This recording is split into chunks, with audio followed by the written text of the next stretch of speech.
အားလုံးပဲမင်္ဂလာရှိသောနေ့လေးပါဗျာကျွန်တော်ဒီနေ့မှာတော့အမေရိကန်သမ္မတကြီးကိုယ်တိုင်ကျင်းပတဲ့ UFC Freedom 250ပြိုင်ပွဲကြီးကမြန်မာ UFC Fighter လေးဂျော်ရှွာဘန်အတွက်အရှုံးပေါ်ပြီးအနောက်လက္ခဏာဆောင်သွားတဲ့အကြောင်းတင်ဆက်ပေးသွားမှာပါ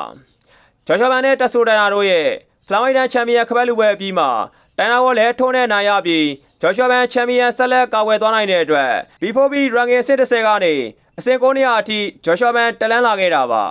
ဆိုတော့ B4B ranking နဲ့ပတ်သက်ပြီးတချို့ပြည်သက်တွေလည်းသိအောင်ကျွန်တော်နိုင်ငံရှင်းပြချင်ပါတယ်အဲ့တော့ B4B ranking ဆိုတာကသူရဲ့ရှေ့ကိုပြောရမယ်ဆိုရင်ပေါင်းဖော်ပေါင်း ranking အဆင့်သတ်မှတ်ချက်တစ်ခုပါသူရဲ့အဓိပ္ပာယ်ကတော့ UFC ဝိဒန်အားလုံးမှာရှိတဲ့ fighter တွေအားလုံးရဲ့အဆင့်သတ်မှတ်ချက်တစ်ခုပဲဖြစ်ပါတယ်တကမ္ဘာလုံးမှာရှိတဲ့ UFC fighter တွေအနေနဲ့အဲ့ဒီ ranking နဲ့ဝင်နိုင်ဖို့ကလည်းလုံးဝမလွယ်ကူခဲ့တာပါအဲ့တော့တိုင်ယာနဲ့ပွဲပြီးမှအဲ့ဒီ ranking အဆင့်သတ်မှတ်ချက်ရဲ့အဆင့်9နေရာအထိဂျော်ရှွာဘန်တက်လန်းလာခဲ့ပေမဲ့ပြီးခဲ့တဲ့ UFC White House ပြောင်းပွဲပြီးမှတော့အဆင့်10နေရာပြန်ကျသွားခဲ့တာပါဘာလို့လဲဆိုတော့ UFC White House ပြောင်းပွဲမှာအနိုင်ရတဲ့ fighter တွေကြောင့် ranking ပြောင်းလဲဖြစ်ပြီးဂျော်ရှွာဘန်အဆင့်10နေရာပြန်ကျသွားခဲ့တာပါအလကားနေနဲ့ဂျော်ရှွာဘန်အဆင့်10ပြန်ကျသွားတဲ့အတွက်ဘန်အတွက်ကောင်းတဲ့ရမဟုတ်တာတော့သိချပါတယ်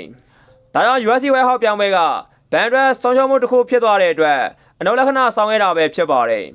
ဒါပေမဲ့နောက်ဝက်တွေမှာဂျော်ရှွာဘန်ချန်ပီယံဆက်လက်ကာဝယ်နိုင်မယ်ဆိုရင်တော့အဲ့ဒီ B4B ranking မှာအဆင့်တွေပြန်တက်လာအောင်မှာပဲဖြစ်ပါတယ်